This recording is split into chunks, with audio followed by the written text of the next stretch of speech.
इकडे जाते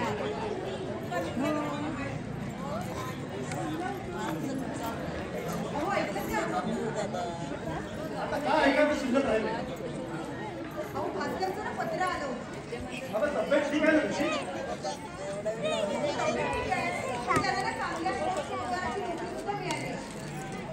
महिने 10,000ची. वा वा वा. अगं ठीक झालं. अगं धंद्याचं वेळ डोक्यात टाकलं आणि सरळ मुंबईपासून नोकरी पत्करली. ठीक झालं. म्हणजे स्वतःही वाचला आम्हालाही वाचवलं. आम्हाला काय वाचवलं त्याने? अगं धंद्यासाठी पैसे पाहिजे होते त्याला. अगं दागिन्यांचं रामायण घडलं. विचार बदलला आणि मुंबईला जाऊन सरळ नोकरी पत्करली. छान झालं. बरं आज एक तर ठिकाण आहे. आता त्या सुलेमानचं तर पूर्ण भांडावून सोडलं मला. अगं पूर्ण हात धुवून पाठी चाललाय माझ्या. बघ आता निकाल जर नाना भिडेच्या बाजूला लागला ना तर तो हरामखोर सुलेमान भरमसाठ पैसे लोकांचा घेऊन असतो आणि मग नाना हात तोडीत बसण्याची पाळी आपल्यावर येईल. बघ गेले 6 महिने घटना सुरू आहे. पाटलाचं 50,000 रुपयाचं कर्ज करून बसतोय. देवदारी त्याला कोण मारी? आपण कुणाचं वाईट केलं नाही मग आपलं का वाईट व्हावं? कुठलीही गोष्ट तुझ्या मनात झाली की तू खुश असते. हे गेल्या 3 वर्षाच्या अनुभवानं सांगतोय मी. कळतात बरं मला तुमची कुठची बोलणी. आपण वेगळे झालो म्हणून किती लोकांनी आपण तांडव केला. पण झालं ना ते ठीक झालं. त्यांचे ते आमचे आम्ही. अगं हे ऐकून कंटाळलो. अगं स्वतंत्र होऊन किती सुखाच्या राशीवर लोळतो नाही दिसतंय जगाला. गेले 6 महिने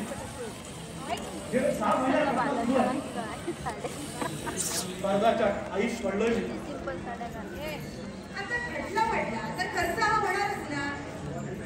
मग एवढं आवाजही होण्याचं काय कारण आहे? आपण सगळं कर्ज 4 महिन्यात फेडू ना. आता ही लक्षणं मला चांगली दिसत. राधा खटल्याचा निकाल लागेपर्यंत आत्महत्या करण्याची फाळी ओढून झालं. तुम्ही जरा भोळे सामान केली असेल बरं म्हणजे 2 लाख केले म्हणून अशी पाळी आहे तुमची लढण्याची. झाली ना केली ना एवढी मेहनत वाया केली ना. आणि आता बसा तुम्ही असं झाडत बसा बसा. हे बघ तू माझा हात झाल्यास माहिती का? बरं येतो मी आता. हे ना तुमचं नेहमीच आहे.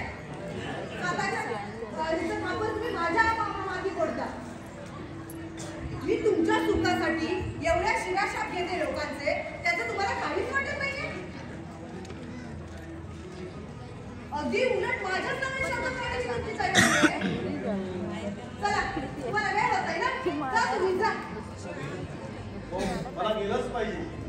आज कोर्टाचा निकाल आहे आणि कोर्टाच्या निकालावर माझ्या जीवनाचा निकाल अवलंबून आहे.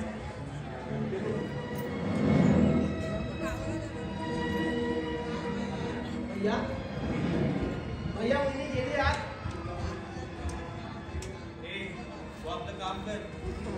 आपल्याला काय करायचं याच्या उलटा गेली तर गेली. अरे स्वयंपाकघरातच गेली ना. वर तर गेली नाही ना कायमची. वर गेली ना तरी मला फरक पडणार नाही. अरे तिचा नाही पण दादाचा तरी विचार करायला. अरे गेल्या 6 महिन्यात वेगळा झाल्यापासून दिवसेंदिवस कसा ते विचार चिंता कसली दुकानाचीच ना. अरे सुलेमान सारखा पैसेवाला त्याच्या विरोधात कोर्टात उभा आहे. शिवाय त्याने आपल्या वाटेची आंघोळी सुद्धा घाण ठेवली आहे आणि त्यात पाटलांकडून 50,000 रुपये कर्ज घेतलंय. अरे पण याच्या बाजूने निकाल लागला नाही तर दादाला कुठल्या प्रसंगाला तोड द्यावं लागेल काय तुला. तरी माहिती असून सुद्धा आपण काय करणार आहोत. त्या वहिनीला कळायला नको का? तर त्याला स्वतंत्र पाण्याचे चटके लागू दे तिला. सुखात राहायचे ना तिला. आरामात.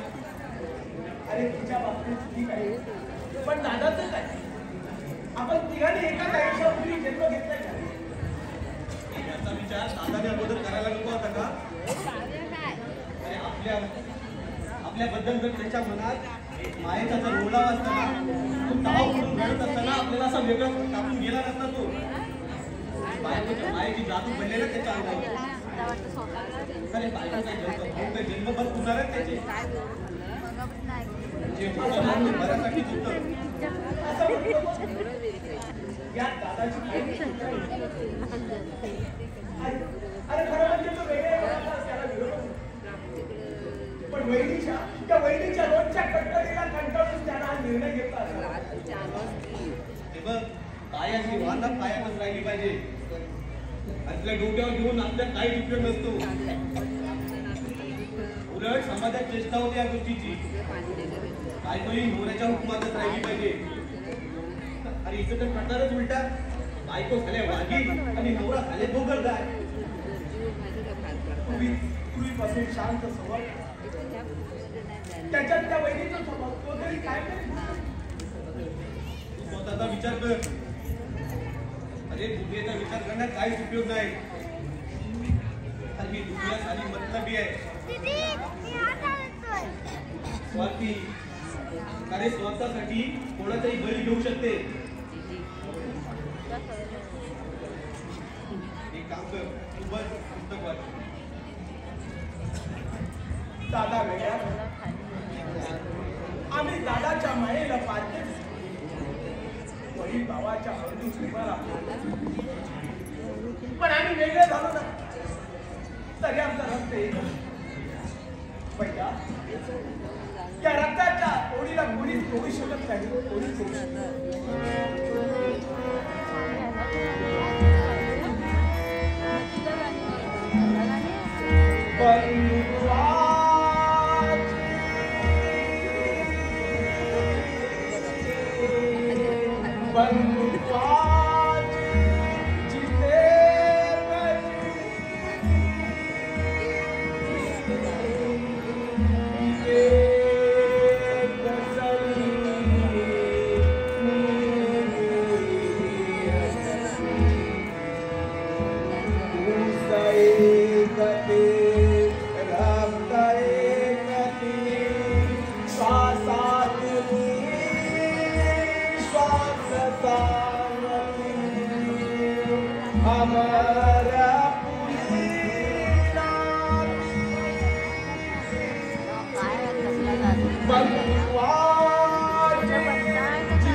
त्याच्यापेक्षा नात्याने मोठा ना म्हणून मी उत्तर दिलंय.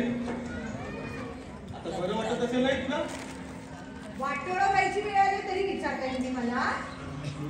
खरं म्हणजे मी हे तुला विचारत नाही ना, कारण आपला काय संबंध? तुमचे तुम्ही आणि आमचे आम्ही. ज्यांनी कधी कसं स्वतःचा सुख व्हायचं. तुझ्याबरोबर बोलेलेच कोण? मग बोलू नको. कोण सांगतो तुला बोलायला? जशी तुला आमची गरज नाही ना, आम्हाला पण तुझी गरज नाही. तुला पुन्हा एकदा बजावून ठेवतोय. मी इथं मजेत राहू नाही तर कसेही राहू ना आमची चौकशी करण्याची काहीच अधिकार नाही.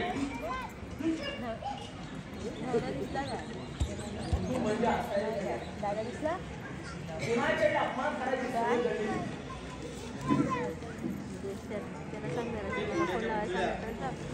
जरा गप्प बस. विशाला पोसा आज आपला खाकी आहे आणि या जगात शरीराला संवचन झाल्याशिवाय जमत नाही. तुझ्यासारख्याला पाप पुण्याच्या गोष्टी नाही कळणार. अरे जर असा विचार करत राहिलो ना तर हे जग फाडून खाईल मला. बरं ऐक, मी येतो त्या शरीराला भेटून तू आतमध्ये प्रत्येक खाऊन घे आणि आराम करत बस. येतो मी. मनुष्याच्या या जगण्याचा अर्थ मला कोणी सांगितला. कशासाठी स्वार्थासाठी व्यक्तीच्या पोटासाठी धडपड करतो. तोडून टाकी नाती होती जगे कटा सोन्या राती. मनुष्याच्या या जगण्याचा अर्थ मला कोणी सांगितला. मनुष्याच्या या जगण्याचा अर्थ मला कोणी सांगितला.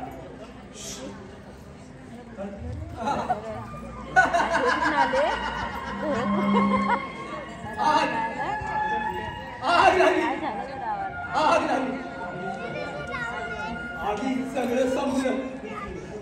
ठेंगी उडाली, वाऱ्याने सोबत केली, ताकद वाढली आणि आग भडकली. वैराने डाव साधला, तो जिंकला आणि मी हरलो. आणि त्यात माझ्या गरीबाची झोपडी जगून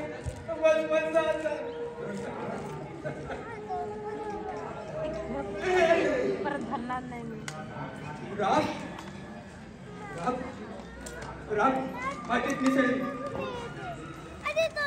माझी 2 आजाद लेकरं आणि माझ्या जन्माची जोडी धरून त्या जगून भरमसाट झाली. संपलं सगळं संपलं. रावसाहेब बसा जरा बसा. आता बसू कशाला आणि आता थांबू तरी कशाला. काय राहिलंय माझं आता शिल्लक. होतं नव्हतं तर सगळं चढून गेलं तर आगी. कोणी चंडाळाने माझ्या घरावर वक्र दृष्टी केली आणि माझं घरकुल जगून गेलं. झाला काय करणार. तुम्ही परगावी कामासाठी गेला होता. त्याच रात्री तुमच्या घराला आणि तुमचे 2 मुलं आणि असा आता वेड्यासारखं करून चालेल.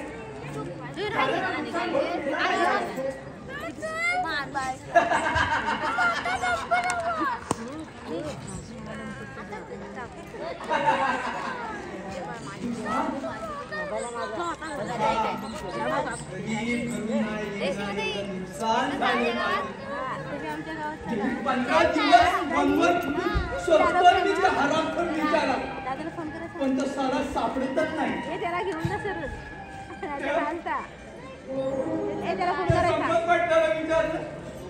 तो साला माझ्या अंगावर धावून आला. मला मारू लागला. जायचं संपलं. मला त्याचाच संशय येतो. असा विनाकारण बोलावर तुमच्या घराला रात्री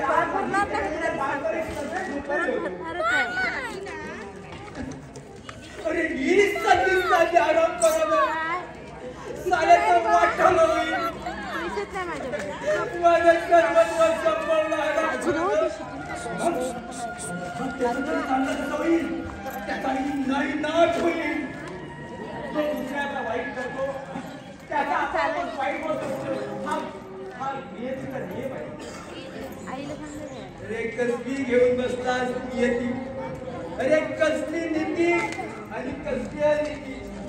अरे त्या सर्व आहेत मानवाने निर्माण केलेल्या फक्त कल्पना. रावसाहेब बसा बसा. असं किती वेळ उभे राहणार आहात तुम्ही? बसा बसा. आता सगळा प्रवास उभ्यानेच करणार आहे. शेवटचा प्रवास अंतिम हेच आहे माझं. माझ्या एवढा कसा माझ्या पत्नीला भेटायला, माझ्या गायत्रीला भेटायला मी सुद्धा तिथे जाणार आहे. असं वेड्यासारखे काय होताय वेडा?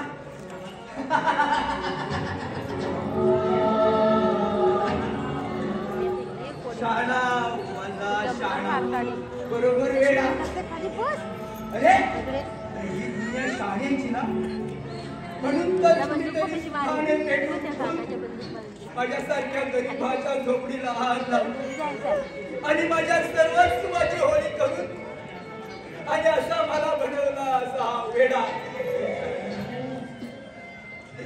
अरे शाळा, अरे या अशा माझ्या समोर या आणि त्या मला उत्तर का माझ्यासारख्या गरीबाला संध्याही तिच्या पटवायला का? अरे कारण काय?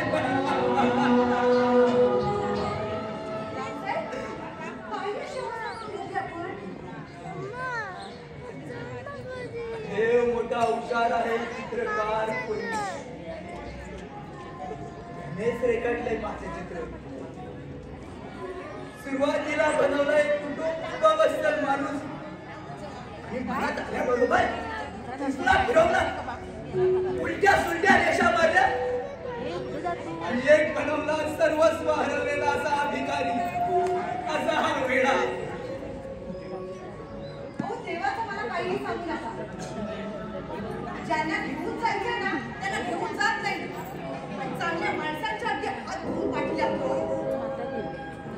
दोष नसे देवाचा, दोष नसे देवाचा, दोष नसे हा दैवाचा.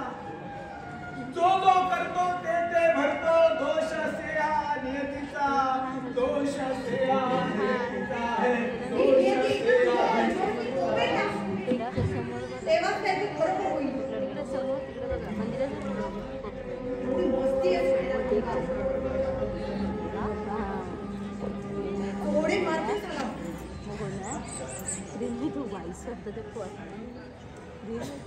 त्याचं ते काय चुकलं? मी बरोबर बोलला तो. देवाचा आणि दैवाचा काय दोष? कर्म करायचं माणसाने आणि दोष द्यायचा तो देवाला आणि दैवाला. याचा माणूसपणा माझ्या घराला आग का ते देवाने लावली होती. नाही तर शांत बसणार, घेणार त्याचा सूड. 15 दिवस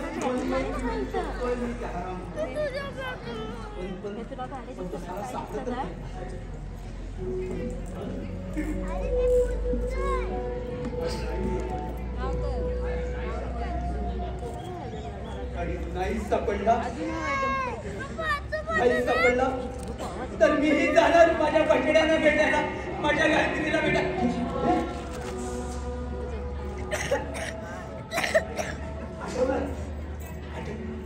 माझ्या गायत्रीला तुझा काही निरोप सांगायचा नाही ना? सांग सांग. मी जसाच्या तसा सांगेन. मी तिथेच जाणार आहे तिला भेटायला. रावसाहेब तुम्ही भानावर या. असं वागू नका रावसाहेब.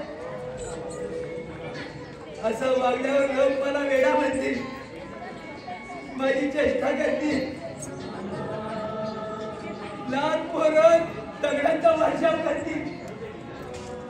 उद्या विचारा मला त्याची पर्वा नाही. पण मी त्या निचाला शोधीन असाच फिरत राहणार. फिरता फिरता फिरता फिरता असाच मरणार कुत्र्याच्या भोवतीने, कुत्र्याच्या भोवतीने.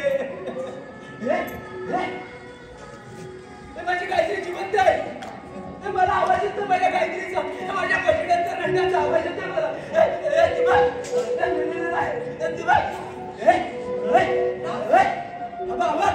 अरे हवा निघतो.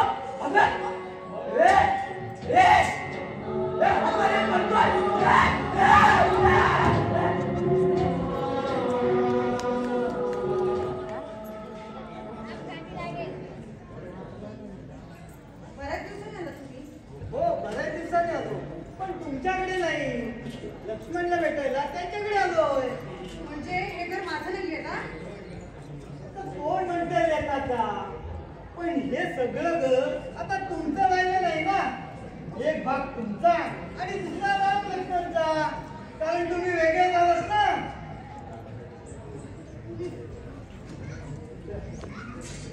लक्ष्मण, अरे लक्ष्मण. आलो आलो.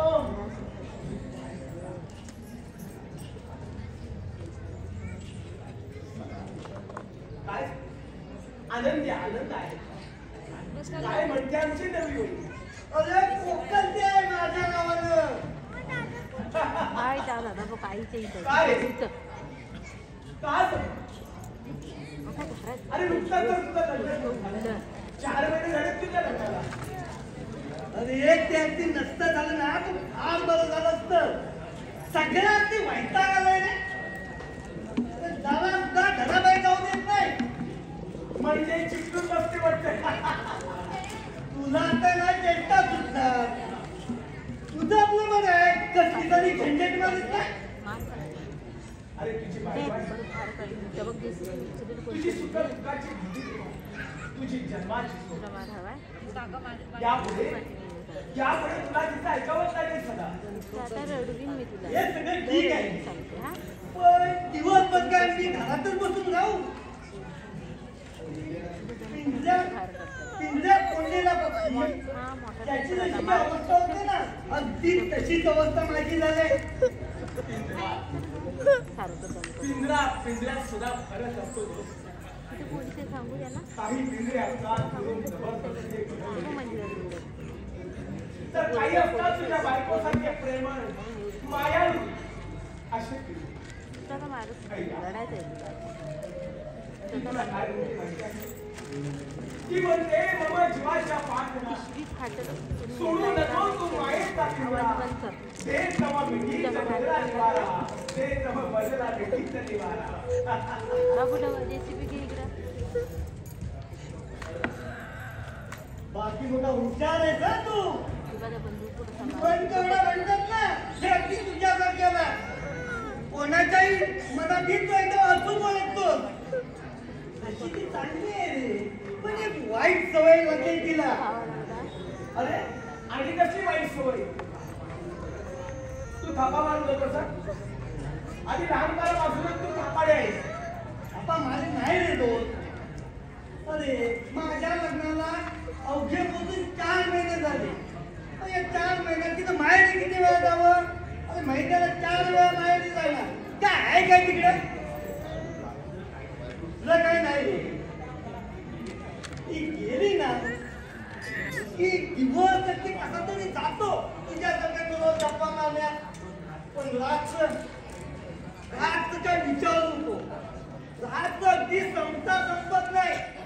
आणि मग कसं तरी होतं या म्हणजे काय फार अस्वस्थ होतो.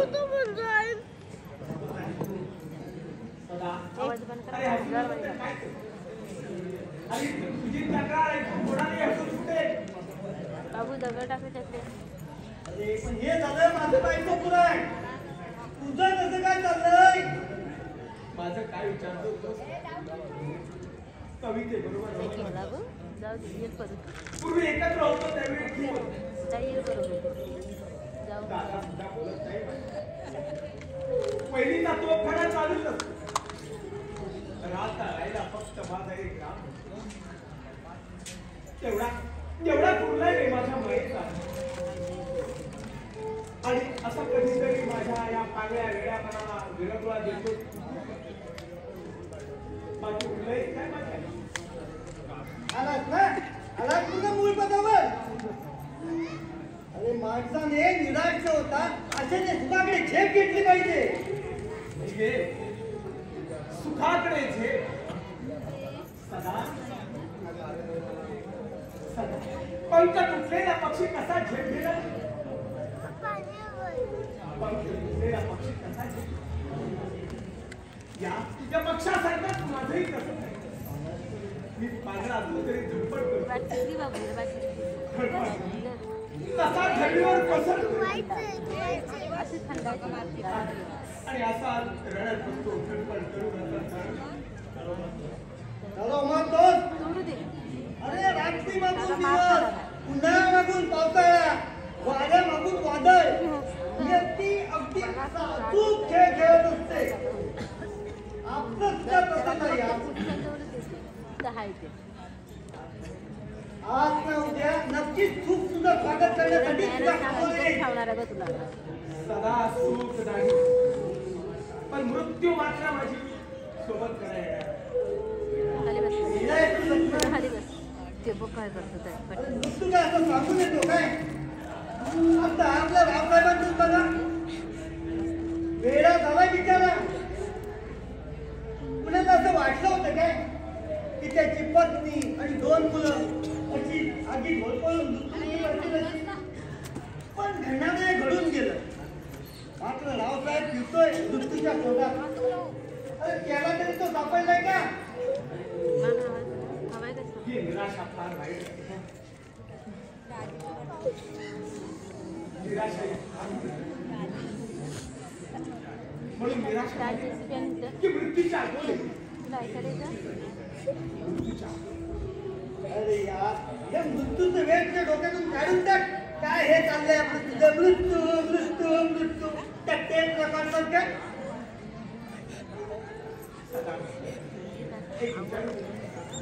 रागावणार नाही. नको त्या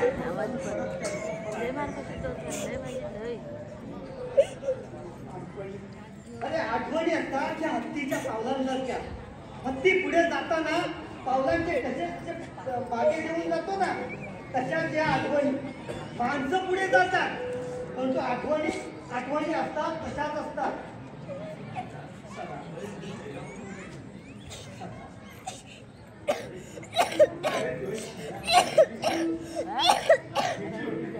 माहिती आहे की काही दाखवून काढली त्या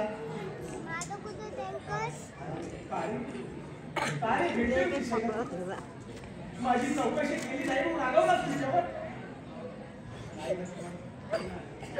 शैला आता कधीच मिळणार नाही. यापुढे ती कुणाला दिसणार नाही. लक्ष्मण शैला याकडे नाही रे. नाही लक्ष्मण नाही. तू खोटा बोलतोयस. खोटा बोलतोयस. तू खोटा बोलतोयस.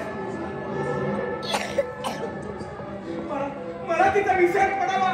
मला तिचा विसर पडावा म्हणून तू खोटा बोलतोयस. सदा तू खोटा बोलतोयस. नाही रे वेड्या, मी अजूनपर्यंत तुझ्याकडे कधी खोटं बोललोय का? एक महिना झाला या गोष्टीला. खरं म्हणजे मी तुला हे या आधीच सांगायला पाहिजे होतं, पण माझा धीरच होत नव्हता. आता तू जी आठवण काढली आणि हे बाहेरचं सत्य सांगण्याची वेळ माझ्यावर आली.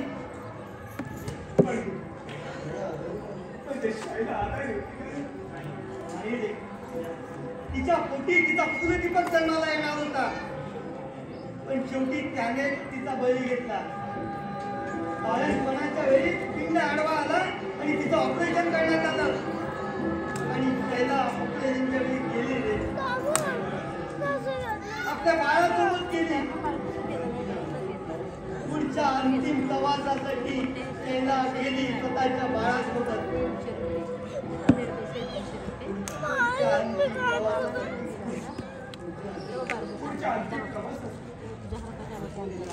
आठवणीचे ओरे पदर घेऊन सदा दुसऱ्या ठिकाणी. तरी पण तिचा विश्वास होता.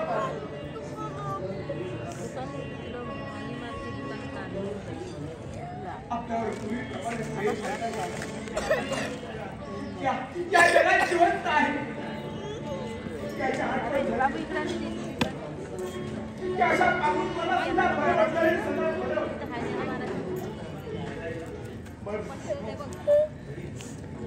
पण सुखाच्या घराला घरी घेऊन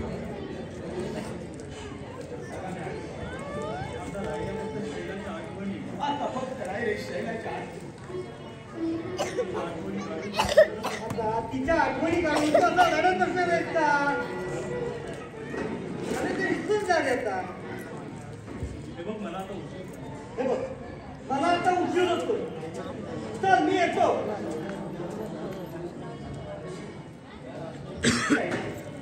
शैला माझ्या आतुरतेने वाट करतो.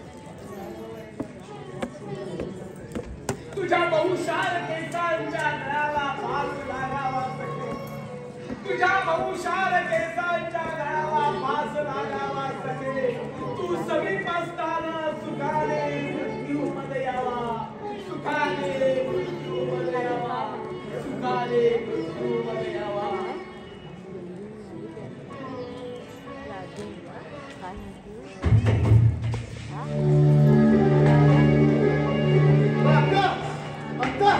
मी भास्कर, मी आलो.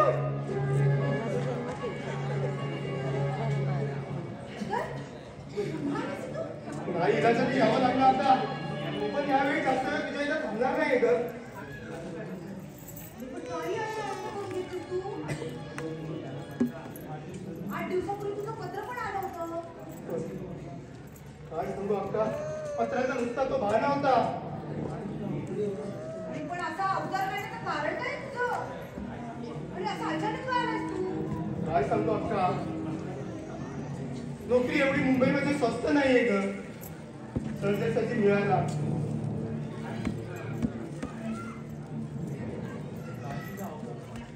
तू असा अवतार का करून घेतला तुझा?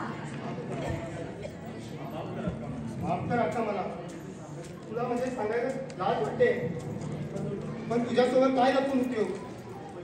मी मुंबईला गेलो, नोकरीसाठी भरपूर प्रयत्न केले, पण नोकरी मिळायचं चिन्ह नाही दिसेना. पण शेवटी जुन्या दोस्तांची साथ मिळाली आणि तिकेटच्या सिनेमा थिएटरला काळाबाजार करायला लागलो. आणि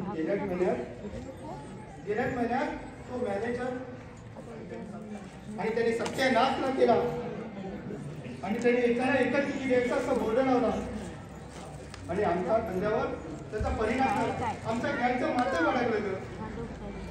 2 दिवसापूर्वी तो मॅनेजर रस्त्याने चालत जात असताना त्याच्यावर आम्ही हल्ला केला ग आणि माझ्या हातून माझ्या मुलीचा वार तिच्या पोटात घुसला आणि तो जागी काय झाला ग. होय अक्का, मी खुनी आहे. तो मॅनेजर माझ्या हातून मारला गेला ग. मुंबईचे पोलीस गेले 2 दिवस माझ्या पाठलागावर आहे. आमच्यापैकी बहुतेक जण मिळाले, फक्त राहिलोय मी आणि त्यांना माझी गरज आहे आता. परत आलाय अरे पण अमृतच अक्का, आत्ता सांगितलेलं आहे. इथे पण मी जास्त वेळ थांबणार नाही अक्का, कारण हा पत्ता सुद्धा तुला पोलिसांना दिला असेल कोणीतरी. अरे पण आपण जाणार कुठेस तू? त्याबद्दल अजून ठरवलं नाहीये.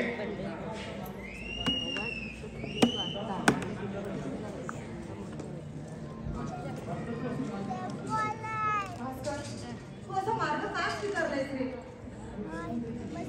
तू असं लपून तरी किती दिवस राहणार आहेस? माझं भविष्य आता स्पष्ट आहे. जितके दिवस लपता येईल तितके दिवस लपून राहणार. आज ना उद्या पकडलं जाणार आणि निश्चित ठरलंच आहे, फाशी नाही तर जन्मठेप. पण आता कुठे जाणार आहेस तू? नागपूरला माझा एक मित्र आहे, त्याच्याकडेच जातो. अक्का मला थोडे पैसे देशील का ग, तिकिटापुरते तरी? भास्कर, आता आमचीच परिस्थिती खालावत चालली रे. दुकान पण चालत नाहीये मी आणि आता केस पण चालत नाहीये. अक्का जास्त नको ग, फक्त 2000 रुपये दे ग. तिकीट खर्च आणि पॉकेट खर्च म्हणजे काहीतरी पाहिजे म्हणून ग. हे बघ, थोडा वेळ थांब, त्यांना येऊ दे, मग ते आले की देतील तुला ते पैसे. वेळ फार मुलाची असता, आम्हाला वेळ नाही ग. आता मी तरी काय करू? हे बघ, असं कर, तू संपत पाटलांकडे जा, ते तुला ओळखतात ना. मी पाठवले म्हणून सांग, ते देतील तुला पैसे. पण ते पैसे देतील का मला? तू माझं नाव सांगू त्यांना. मग तू असं कर, संध्याकाळी सांग आल्यावर पैसे देतील असं सांगतात. अगं परंतु मला पैसे देईल का? तू माझं नाव सांग ना. मग थांब.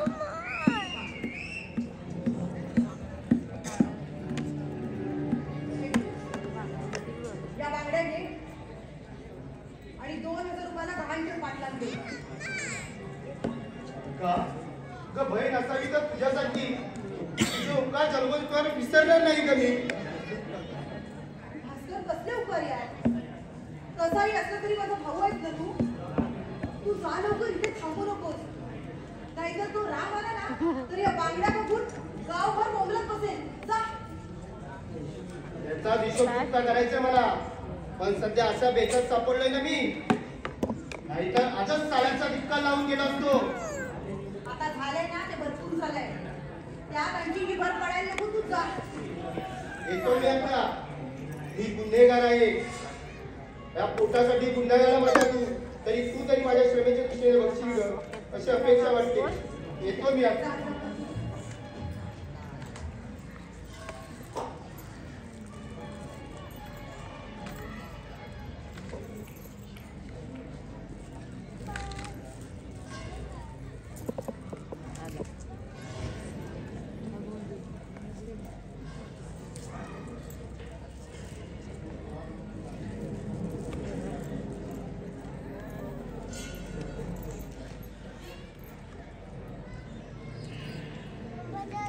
काय हो?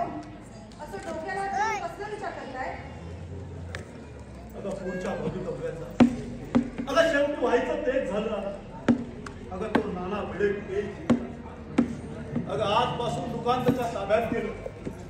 हे बघ केकचा निकाल ऐकून तो सुलभा घरावर माझ्याकडे पाहून बसला. तू मेला म्हणूनच तुला मार. पण आता आपलं कसं होणार आहे?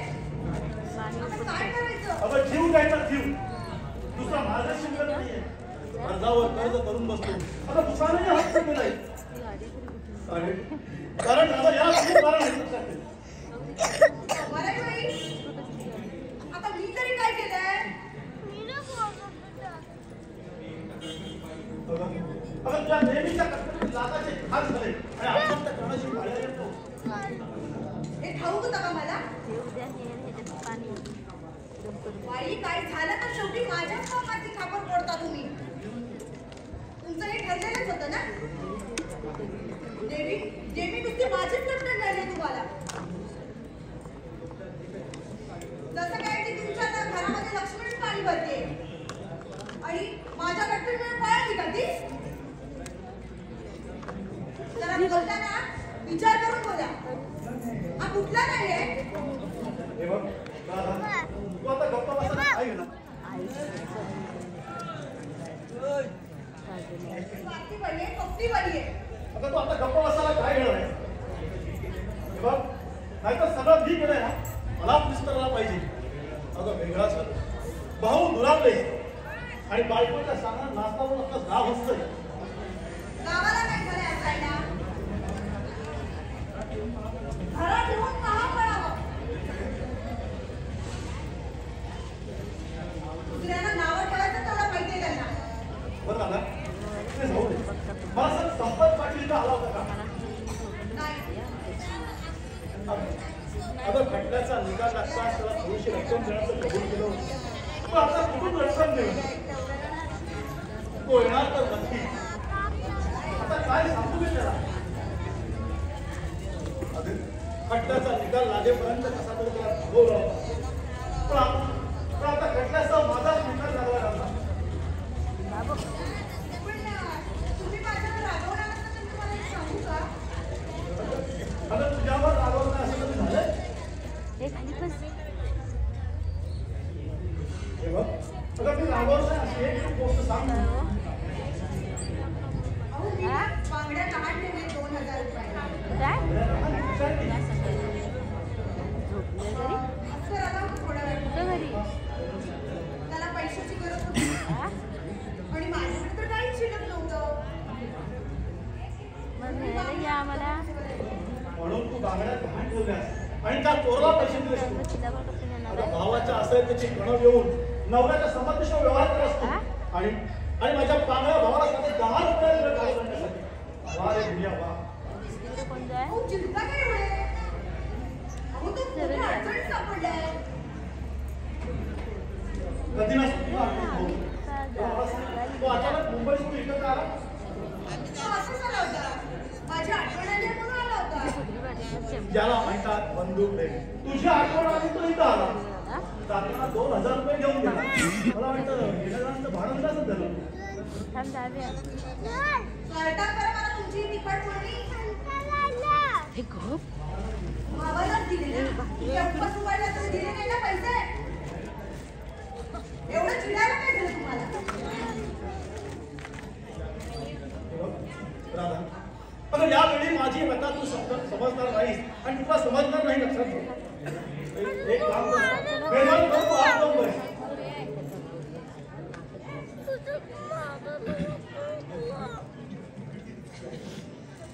संकटाचे समोर पडतीकडे काल चालला पुढे.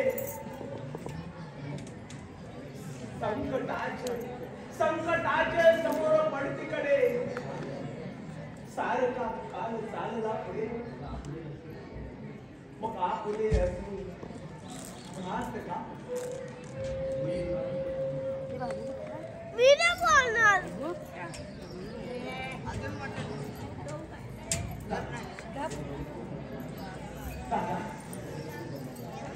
माझ्या बरोबर सुद्धा चालत जाणार आहे. अरे काय बोलू आहे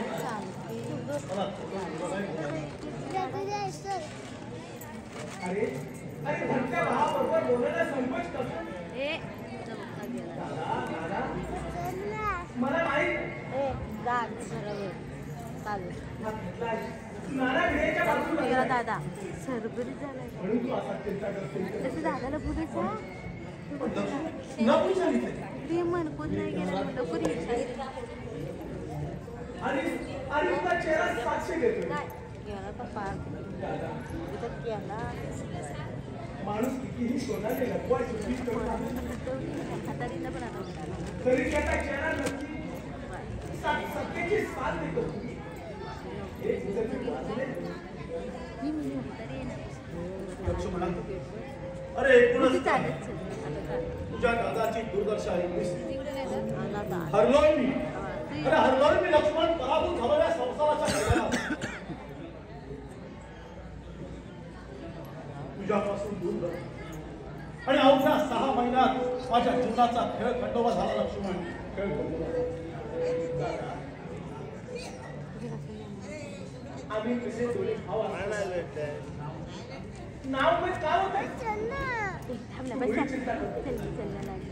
सगळं काही ठीक होईल. आता भैयाला की सांगतो मी ते तुझं करणं आम्ही फेडणार नाही लक्ष्मण. अरे कसं शक्य? अरे माझ्या सुखासाठी मी कर्ज काढलं ते मलाच फेडायला पाहिजे. या तुमचा काही संबंध नाही आणि उगीच तुम्हाला त्रास कशाला? का समजतोय का आम्ही कुणीच नाही का तुझे. हे बघ लक्ष्मण, अरे हे नातं सांगायला देखील लाज वाटते मला. कारण नात्याला मीच तिला वेगळा होऊन या घराचे 3 तुकडे पडले. तसंच तिलांच्या बाहेरचे सुद्धा. आता किती सांगायचा प्रयत्न केला लक्ष्मण तर ते शक्य होणार नाही. अरे पाण्यावर किती काठी मांडली ना तरी पाणी पण काळात झाले ते एकत्र येतच नाही. पूर्वी सारखं पाणी येतच नाही. आपल्यामध्ये मतभेद पण ते आता संपवत आहे. पूर्वी झाले एकत्र राहायला हवेच का? दादा खरं सांगू हा वेगळेपणा सारखा मला खायला उठवले.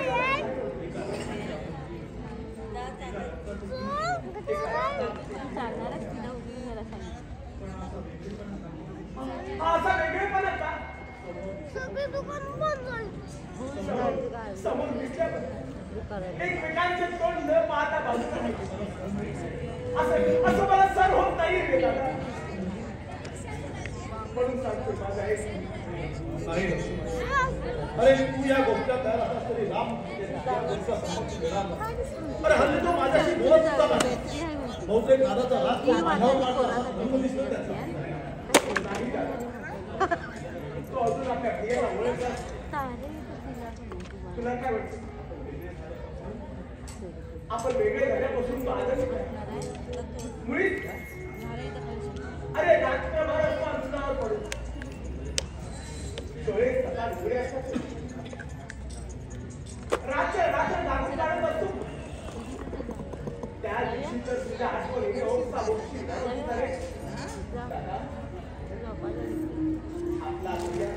आपला भैया दिसत आहे चप्पल दे माझ्या तुझ्या चप्पल घाल चल पण त्याच्या अर्थ करा छान आहे माझ्या बाबा माया आहे याची मला जाणीव आहे. याची मला जाणीव आहे. अरे ये बघा ये खूप दिवसांनी आलो. दादा आपले राहून नाही. अरे मी पोटातून दिसला ना मला पण यापुढे म्हणजे रावसाहेबांनी आत्महत्या केली वडिलांच्या अवधाई स्वतःला गळफास लावून आत्महत्या केली त्यांनी पंचनाम्यासाठी रोजगार येत आहे चला ना बघा.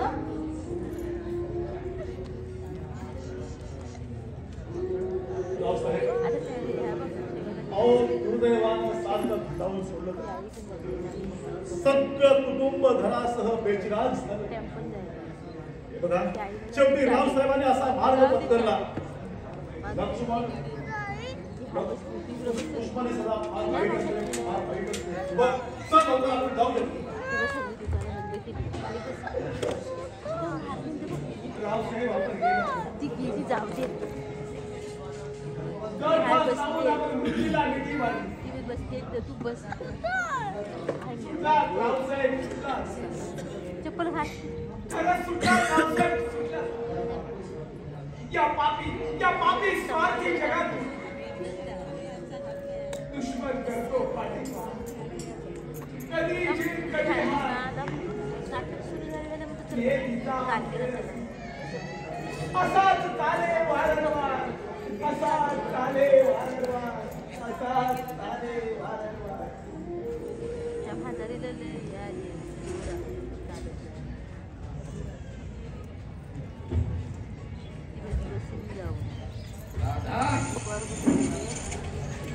राधा अरे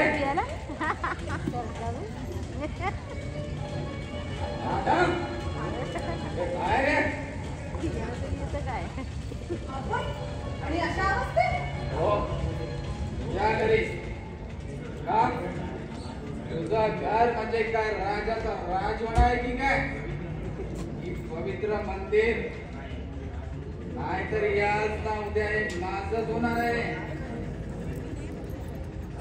कारण तुला सांगत म्हणते 50,000 रुपयाचं कर्ज घेतलंय सामने. ज्या केस साठी कर्ज घेतलंय ते दुकानाची केस आज सरलाय तो. पण मला म्हणायचं होतं की दारू पिऊन का ना येणार नव्हतो पण नाईलाजाने यावं लागलं मला इथे. नाईलाजाने म्हणजे मी समजले नाही. अगं एवढी घाई कशाला? कुठल्या एक गोष्टीत बाईला घाई करायची वाईट सवय असते. सगळं तुला समजेल तसं हळूहळू. अगं एक घर सुद्धा माझ्याकडे गहाण आहे गहाण. हे घर गहाण आहे तुमच्याकडे पण हे मला माहितच नव्हतं. म्हणून काय झालं आपल्याला राग नाही आला. तुझ्या सारख्या सुंदर स्त्रिया रागवल्यावरती काय सुंदर दिसतात. म्हणून यापुढे मी तुला चिडवणार आणि तो माझ्यावरती रागवणार. संबंध काय तुमचा आणि माझा?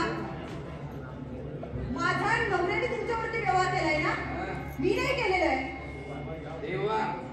तेव्हा मी सुद्धा त्याच्या सहित तुझ्या बरोबर व्यवहाराच्याच भाषेत बोलणार.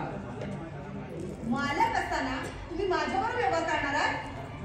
अर्थ अगं प्रत्येक गोष्टीत अर्थ असतो. म्हणून वारंवार या जगात अनर्थ होत असतात. तुम्ही काय बोलताय ना तेच काही कळत नाहीये मला. तुम्ही आता चला आणि उद्या या. उद्याचा कुणी भरोसा दिलाय? मला सकाळी गावात बोंबा बोंब मारत फिरणारा रावसाहेब मेला संध्याकाळी गळफास लावून तिथं आमचं काय? मरण कधी येईल कुणाला ठाऊक नाही. हे बघा काय ते बोला आणि जा इथून. आणि बोला ते चांगलं बोला. काय? एका बाईने चांगलं वाईट शिकवणं इतकं आज संपत पाटील लाचा नाही. मी आलोय ते तुला जा विचारण्यासाठी. मी काय केलंय? थोड्या वेळापूर्वी तुझा लफडेबाज भाऊ आला होता माझ्या घरी. मी घरात नसताना माझ्या बायकोकडून 2000 रुपये घेऊन गेलाय. पण मी त्याच्याकडे मागण्या दिल्या होत्या आणि त्याच्यासोबत 2000 रुपये द्या असं सांगितलं होतं त्याला. मागण्या दिल्या नाही.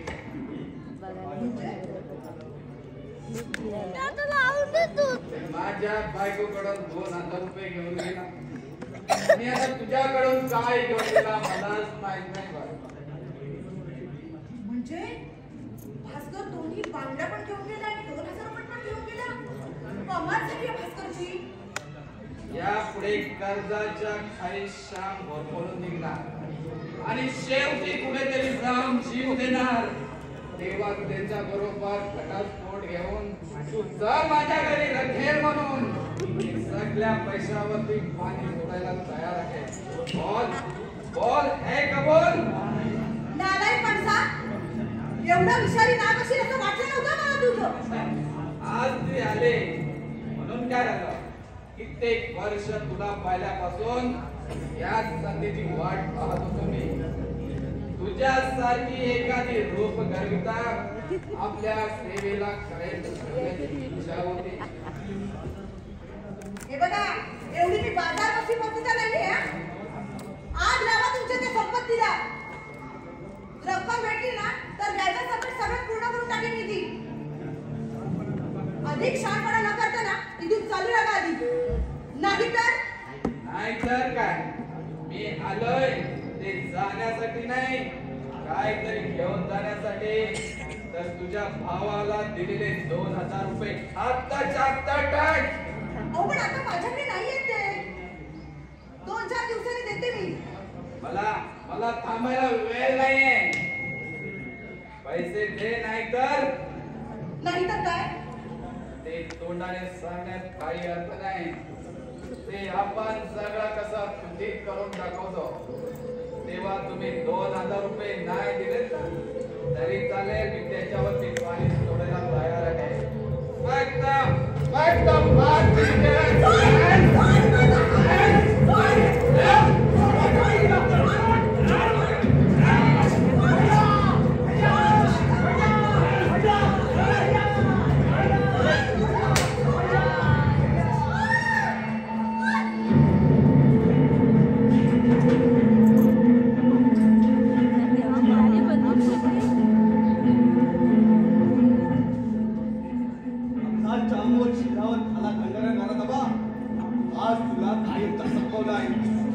आता माझं काही हो, तुझ्या मरणाने या गावातील स्त्रिया तरी आनंदाने जगतील.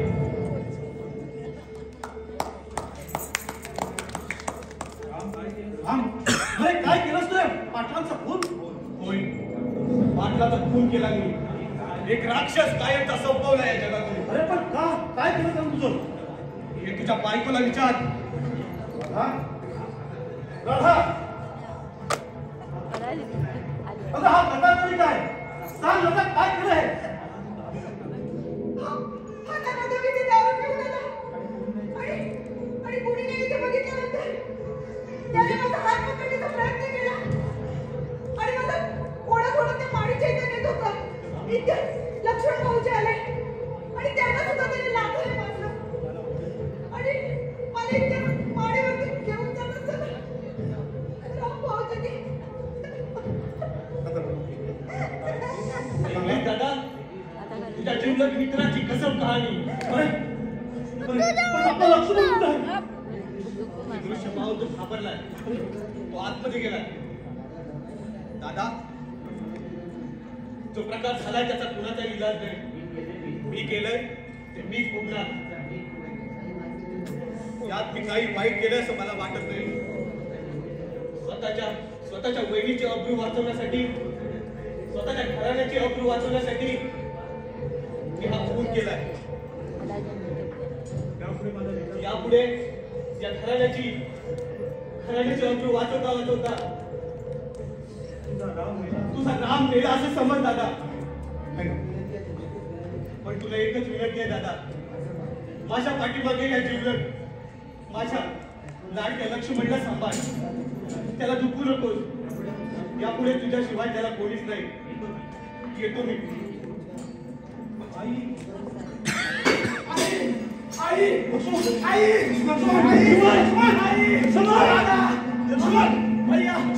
भैया भैया काका पडून खाल्लंय. अरे पण का कशासाठी?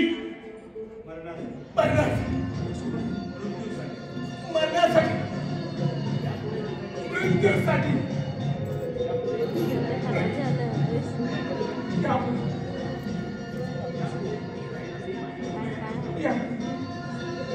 त्यामुळे मी मरणार आहे.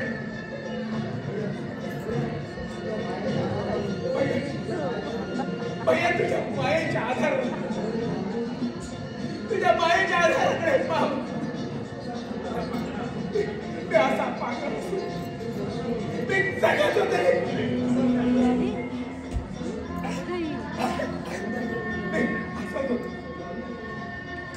कविता करत होतो पण तो पाठलाचा क्रूर केला. यापुढे तू जाणं धरून घ्या आणि कदाचित तुला जन्म देत नाही. आणि मी एकटा जगू तरी कसं? मी एकटा जगू तरी कसं?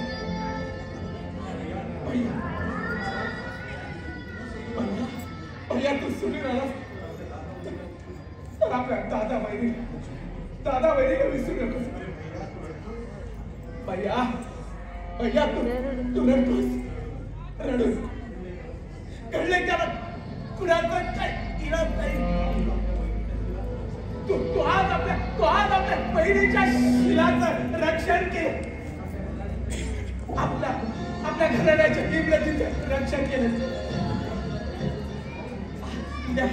उद्याला तुला न्याय देऊच्या समोर तरी जन्मठेप झाली ना. तरी मुळी मनाला पायटोने घेऊ नको. पायटोटून घेऊ नको.